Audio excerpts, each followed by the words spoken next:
உமக்கு மேல் ஒருவரும் இல்லையே, எல்லோருக்கும் மேலாக உயர்ந்தவர். உமக்கு மேல் ஒருவரும் இல்லையே. அல்லேலூயா, அல்லேலூயா, அல்லேலூயா, ஆமென். அல்லேலூயா, அல்லேலூயா, அல்லேலூயா, ஆமென். ஒருவரால் சிருஷ்டிக்கப்பட்ட இன்றைக்கும் கூட 1 யோவான் முதல் அதிகாரத்திலிருந்து ஒரு செய்தியை நாம் பார்க்க போகிறோம். ஏற்கனவே 2 செய்திகளை பார்த்தோம். அந்த 2வது செய்தியில் இன்னும் அநேக காரியங்களை தெளிவாக கவனிக்க வேண்டியிருக்கிறது. ஆதலால் அதற்கான அந்த வசனங்களை மறுபடி வாசிக்கிறேன். அதில் நாம் புரிந்து கொள்ள வேண்டியதை கர்த்தர் நமக்கு புரிந்து கொள்ள பண்ணுவாராக. தேவன் வெளிப்பாட்டின் தேவன். ஏதோ மறைபொருளாய் வைத்து அதுக்கு தன்னைத்தானே மறைத்து கொண்டு எதையும் சொல்லாமல் அப்புறமேல் நான் ஏன்டா அப்படி செய்யலைன்னு நம்மளை நியாயத்தீர்ப்பு கொடுக்குற தேவன் அல்ல. ஏன் பழம் தின்னேன்னாக்க நீ செத்து போவேன்னு எச்சரிப்பு கொடுத்த பிறகு அவன் மீறினதுனால தான் அவனுக்கு அந்த நியாயத்தீர்ப்பு வந்தது. அதனால் இன்றைக்கு நமக்கும் கூட அந்த ஒரு எச்சரிப்பு இல்லாமல் அதனால் நம்ம போய் ஏதோ பாவம் செஞ்சு அப்புறம் அதனால் ஏன்டா பாவம் செஞ்சேன்னு கர்த்தர் நம்மளை கேட்குற ஆள் அல்ல. தேவன் தம்மை தாம் பரிபூர்ணமாய் நமக்கு வெளிப்படுத்துகிறவர். பரிபூர்ணமாயா வெளிப்படுத்த மாட்டாரா? இயேசுவை கண்டால் நீங்கள் பிதாவை கண்டீர்கள் என்று வசனம் சொல்லுகிறது. அது மாத்திரமல்ல, பரிசுத்த ஆவியானவர் தேவனுடைய ஆழங்களையும் ஆராய்ந்திருக்கிறவர். நமக்கு தேவன் என்ன நன்மைகளை வைத்திருக்கிறார் என்று வெளிப்படுத்துகிறவர் என்று சொல்லியிருக்கிறது. 1 கொரிந்தியர் 2 வாசிங்கன்னா 9, 10, 11 அந்த பகுதிகளில் வாசிங்கன்னா அப்படி எழுதியிருக்கு. நமக்கோ தேவன் தமது ஆவியினாலே அவைகளை வெளிப்படுத்தியிருக்கிறார். இந்த தேவனுடைய ஆவியானவர் தேவனுடைய ஆழங்களையும் ஆராய்ந்திருக்கிறார் என்று எழுதியிருக்கிறது. அப்போ பிதாவாகிய தேவனை யாருக்குமே என்னமே தெரியாதுன்னு ஒன்று கிடையாது. பரிசுத்த ஆவியானவர் தேவனுடைய ஆழங்களையும் ஆராய்ந்திருக்கிறவர். அந்த ஆவியானவர் நம்மை சகல சத்தியத்துக்குள்ளே நடத்துகிறார். வருங்காரியங்களை நமக்கு அறிவித்து நம்மை நடத்துகிறார். அவர் எப்படி நடத்துகிறார் என்றெல்லாம் சொல்லியிருக்கிறது. பாவத்தை குறித்தும் நீதியை குறித்தும் நியாய தீர்ப்பை குறித்தும் இந்த உலகத்தை கண்டித்து உணர்த்துவார் என்று எழுதியிருக்கிறது. பாவம்னா என்ன? இயேசுவை நம்ப மாட்டேங்கிறது தான் பாவம்னு கூட முடிச்சுப்படுறாரு. மற்ற எல்லாம் பாவங்கள் தான். நியாயப்பிரமாணத்தை மீறுவது பாவம், விசுவாசத்தினால் வராத யாவும் பாவம், தீய நோக்கம் பாவம், தேவனை விட்டு பிரிக்கிற காரியங்களுக்கு இடம் கொடுக்கறது பாவம், கர்த்தரை விட்டு பிரிந்து போகிறது பாவம். காயின் அப்படி தான் போனான். கர்த்தரை விட்டு பிரிந்து போகிறது பாவம். தேவனுடைய ஜனங்களுக்கு விரோதமாக எந்த காரியம் செஞ்சாலும் அது பாவம். பிழையாம் அப்படி செய்ய முயற்சித்தான், கடைசியில் செய்யவும் செஞ்சான், அந்த பாவத்தில் மாட்டிக்கிட்டான். அப்புறம் இப்படியாக தேவனுடைய பிள்ளைகளாக இருக்கிற நாம் எந்தெந்த காரியங்கள் நமக்கு பக்தி விருத்தியை உண்டாக்காதோ, எந்தெந்த காரியங்கள் நமக்கு தகுதியாகிறாதோ அதெல்லாவற்றுக்கும் நம்ம விலகி இருக்க வேண்டும் என்று நம்முடைய உள்ளத்தில் நமக்கு தெரிகிறது. எல்லாமே கர்த்தர் தெரிவித்திருக்கிறார். அவர் அறிவிக்காத ஒரு காரியமும் இல்லை. ஆனால் என்ன நடந்ததுனாக்க, அவர் தெரிவித்தும் இல்லை, நம்ம வீட்டில் இவங்க சொல்கிறாங்க, ஊரில் அப்படி சொல்கிறாங்க அப்படின்னு எதையாவது சொல்லி நாம் வேறு பக்கம் போகும்போது தான் மாட்டிக்கிறோம். இப்பொழுதும் கூட தேவனுடைய வெளிப்பாடு நமக்கு பூரணமாக இருக்கிறது என்று நான் நம்புகிறேன்.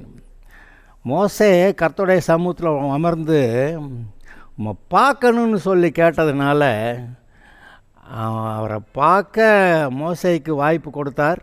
அவனுடைய முகம் பிரகாசித்திருந்தது. எந்த அளவுக்குன்னா, மீதி இஸ்ரவேல் ஜனங்கள் அவனுடைய முகத்தை கூட பார்க்க முடியாத அளவுக்கு அவனுடைய முகம் அவ்வளோ ரேடியண்ட்டாக, அவ்வளோ பிரகாசமாக இருந்திருக்குது. கடைசியில் இவன் என்ன பண்ணுறான், சரி நான் வேணா முக்காடு போட்டுக்கிறேன்டா அப்படின்னு சொல்லிட்டு அந்த முக்காடு போட்டுக்கொண்டு அவன் இஸ்ரவேல் ஜனங்களிடத்தில் பேசினான். கர்த்தரோட பேசும்போது முக்காட்டை எடுத்து விடுகிறான், ஜனங்கள்கிட்ட பேசும்போது முக்காடு போட்டுக்கொள்கிறான். இதை தான் சொல்லுது, நீங்கள் பாவம் செஞ்சு அதனால் இந்த நியாயப்பிரமாணத்துக்கு கட்டுப்பட்டவர்களாக இருக்கும்போது ஒரு முக்காடு உங்கள் தலையில் இருக்குது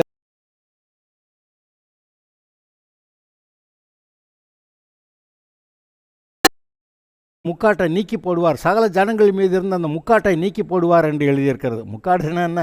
தேவனை அறியக்கூடாதபடிக்கு ஒரு மறைவு. இப்பொழுது அநேக விசுவாசிகள் கூட, இன்றைக்கி அந்த பிரச்சனையை சொல்ல வர்றேன், விசுவாசிகளாக இருந்தும் கர்த்தருடைய பிரசன்னம் இல்லை, அவருடைய பிரசன்னத்தை உணர முடியலை, ஜெபம் கேட்பாராங்கிறது டவுட்டாக இருக்குது, சந்தேகம். அதனால் நீங்கள் எனக்காக நீங்கள் ஜெபம் பண்ணுங்க அப்படி சொல்கிறது, இது எல்லாமே அங்கே தேவ பிரசன்னத்தை உணராமல் அவரை நோக்கி பார்க்க முடியாமல் இருக்கிறது தானே. அதனால் இதை கொஞ்சம் இந்த விஷயத்தை இங்கே கொஞ்சம் சொல்ல வேண்டியிருக்கு. அதனால் இப்போவே நான் சொல்லியிருக்கிறேன். இப்போ நான் வாசிக்கிறேன். 1 யோவான் 1 அதிகாரம் 4 முதல் 9 வசனங்கள் வரை. உங்கள் சந்தோஷம் நிறைவாக இருக்கும்படி இவைகளை உங்களுக்கு எழுதுகிறோம். தேவன் ஒளியாக இருக்கிறார், அவரில் எவ்வளவேனும் இருள் இல்லை. இது நாங்கள் அவரிடத்தில் கேட்டு உங்களுக்கு அறிவிக்கிற விசேஷமாக இருக்கிறது. அவர்கிட்ட கேட்டு அறிவிக்கிறானா? என்ன கேட்டான்? தேவன் ஒளியாக இருக்கிறாருங்கிறத பதில் வந்திருக்கு.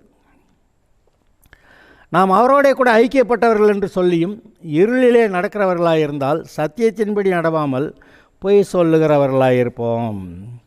அவரோட கூட ஐக்கியங்கிறது வேறு, நண்பர்களாக உட்கார்ந்து செய்திகளை பரிமாறிக்கிறது, விவரங்களை பரிமாறிக்கிறது வேறு, அது ஃபெலோஷிப்.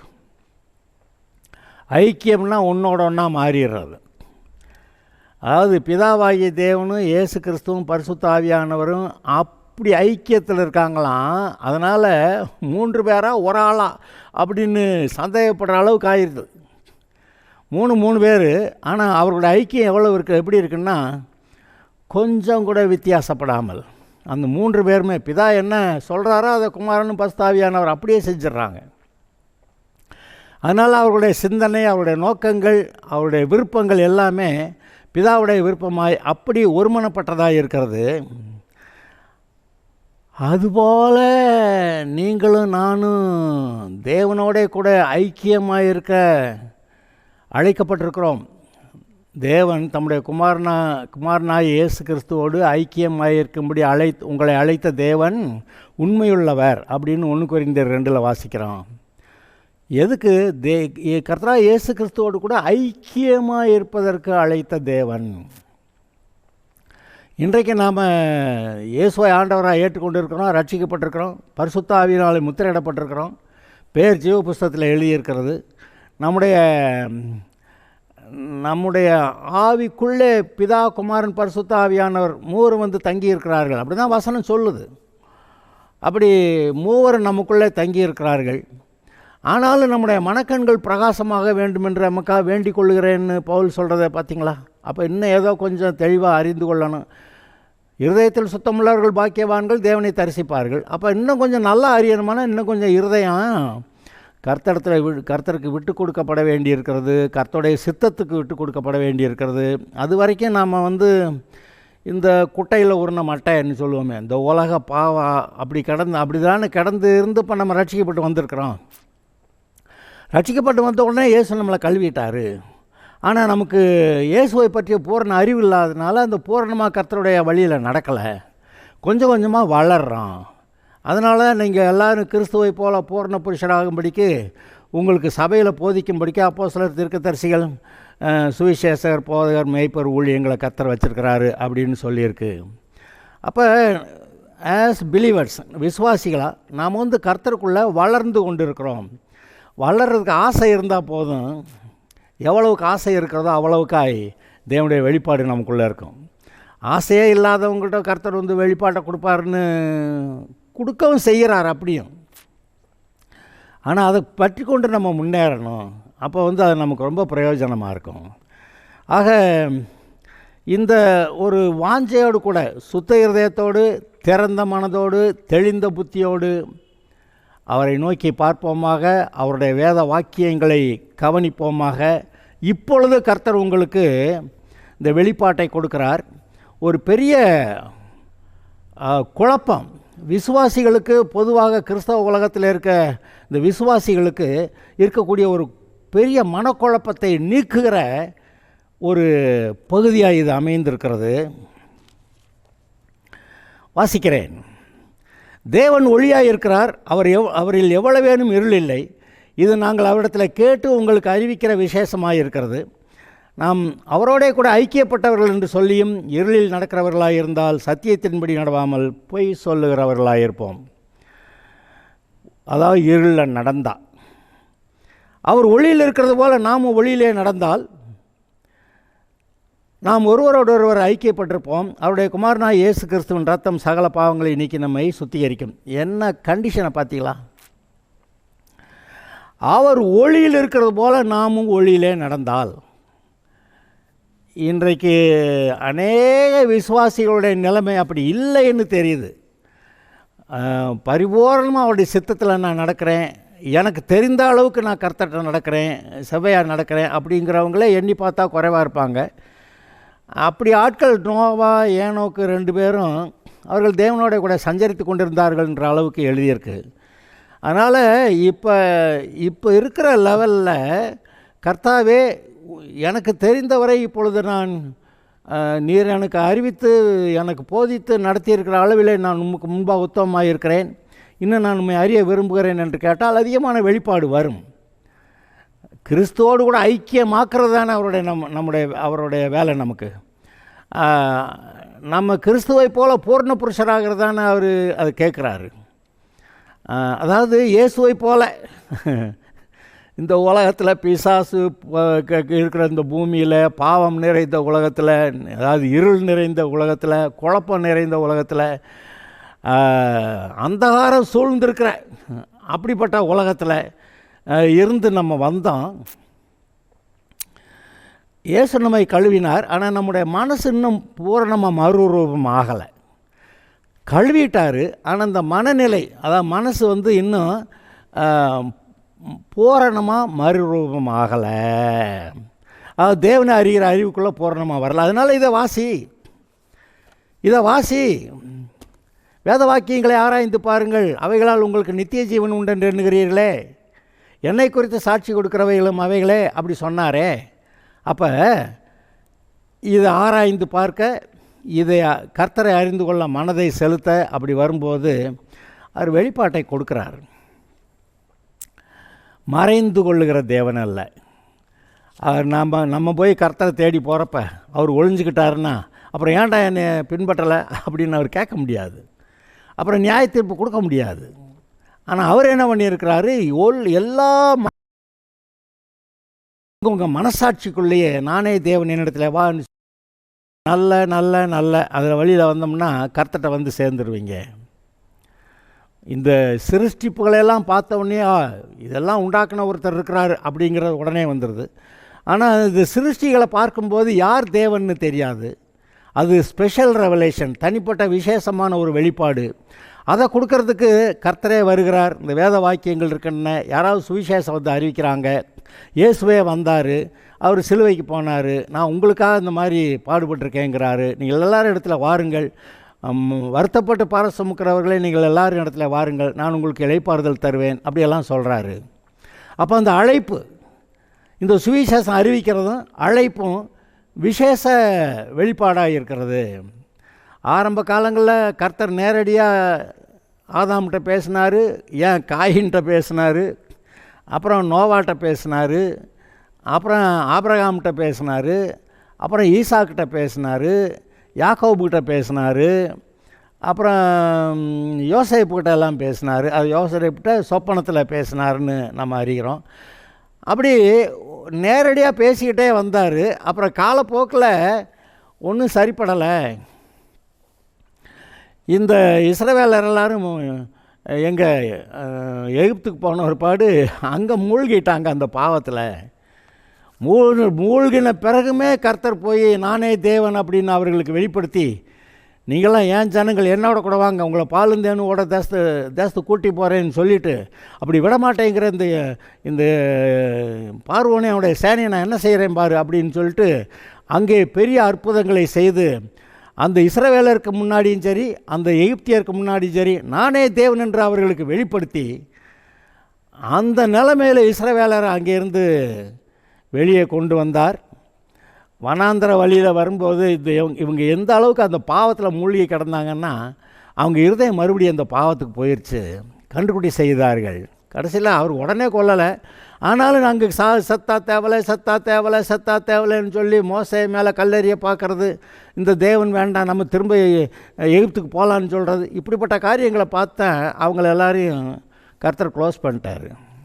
ஆனால் அடுத்த சந்ததி வந்தது, பாலும் தேனும் ஓடுகிறதுமான நலம் விசாலமான அந்த தேசத்தில் கர்த்தர் கொண்டு வந்து அவங்கள நிறுத்தினார். ஆனாலும் அவங்களோட இருதயம் சரியாக இருந்துச்சா? இல்லையே.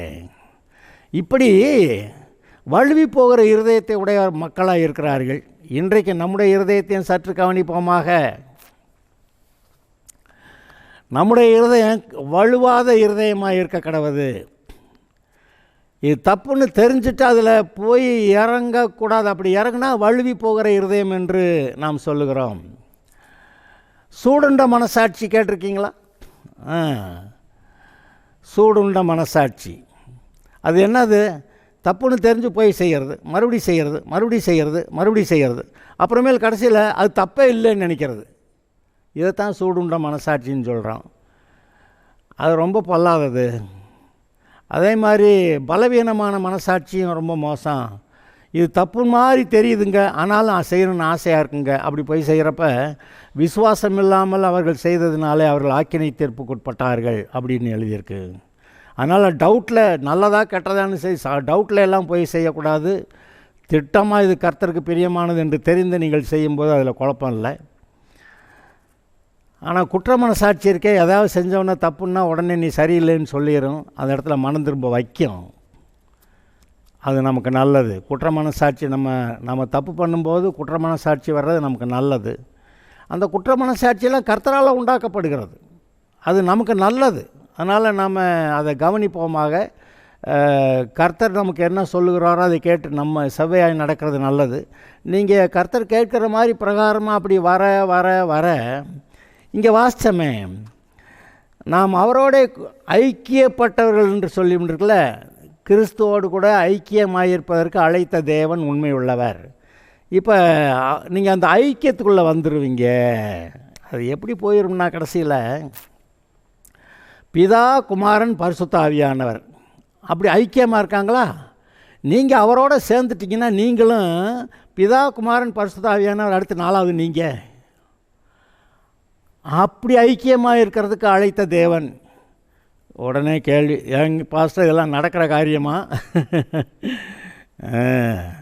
நடக்க முடியாததை அவர் கேட்டிருந்தாக்கா அவர் கேட்குறது தப்பு. நடக்கவே முடியாதுன்னுட்டு ஆனால் கேட்டாருன்னா அது தப்பு, அவரே செய்கிறது தப்பாயிரும். ஆனால் அவர் அப்படி செய்யலை. ஆனால் நம்மளை என்ன பண்ணுறாரு, அட்லீஸ்ட் முடிஞ்ச மட்டுக்காவது என் கூட வா, ஒரு 20% மார்க், 30%, 40, 70, 80, 90 அப்படி ஒரு கிடைச்ச மட்டுக்கு முடிஞ்ச மட்டுக்கு என் கூட வா, உனக்கு பரலோகத்தில் பெரிய வெகுமதி இருக்கிறது, அவனவனுடைய கிரியைகளுக்கு தக்கதாக நான் அவனவனுக்கு அளிக்கும் பலன் என்னோட கூட வருகிறது. அதனால் அவர் வெளிப்பாட்டை கொடுக்குறாரு. அதிகமான வெளிப்பாடு வரும்போது அதிகமான போராட்டங்கள் இருக்குது, உண்மைதான். பவுல் சொல்கிறான், இந்த மாதிரி தேவனை பற்றி ஒரு பெரிய வெளிப்பாடு எனக்கு கிடைச்சதுனால நான் என்னை உயர்த்தாதபடிக்கு இந்த என்னுடைய விழாவில் குத்துற முள்ளா இந்த பிசாசு அங்கே இருக்கிறான் பாருங்கள் அப்படின்னு சொல்கிறான். அப்போ கர்த்தருக்குள்ளே வளரும்போது தடைகள் இருக்கிறது, மேற்கொண்டு வளர்கிறது அவ்வளோ போராட்டமாக இருக்குது. அதெல்லாம் தாண்டி போய் இயேசுவான் அவ்வளோ பாடுபட்டு பலத்த சத்தத்தோடும் கண்ணீரோடும் விண்ணப்பம் பண்ணி வேண்டுதல் செய்து தம்முடைய பயபக்தி நிமித்தம் கேட்கப்பட்டு குமாரனாக இருந்தும் பட்ட பாடுகளினாலே கீழ்ப்படிதலை கற்றுக்கொண்டு அந்த கீழ்ப்படிதலே பூரணமான பின்பு தமக்கு கீழ்ப்படுகிறவர்களுக்கு ரட்சிப்பை உண்டு பண்ண வல்லவராக அவர் மாறினார். மெல்கிசேதேக்கின் முறைமையின்படி பிரதான ஆசாரியர் என்று முடிசூட்டப்பட்டார்.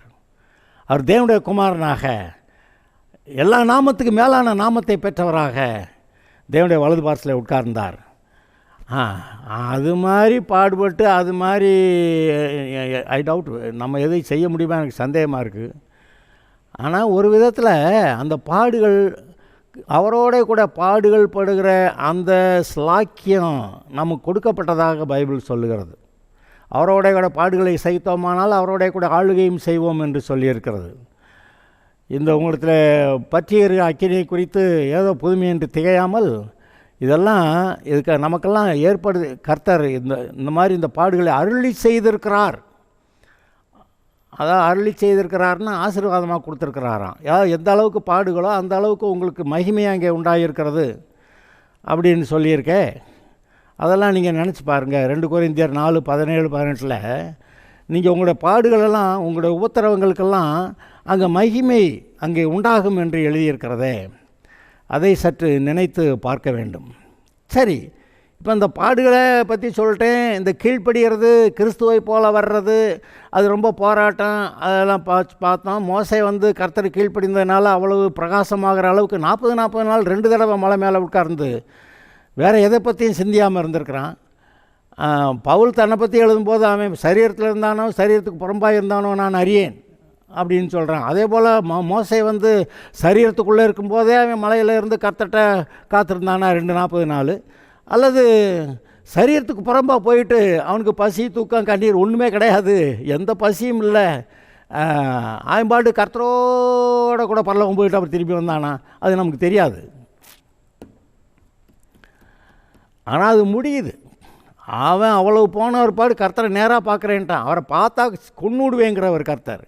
ஆனால் நேராக பார்க்குறதுக்கு கிருபை பெற்றவன். உம்முடைய கண்களில் எனக்கு கிருபை கிடைத்தால் நான் உம்மை காணட்டும். இப்பொழுதும் நீங்கள் அவரை காணலாம். இப்போ நான் வளர்ச்சியை பற்றி பேசிக்கிட்டு இருக்கிறேன்.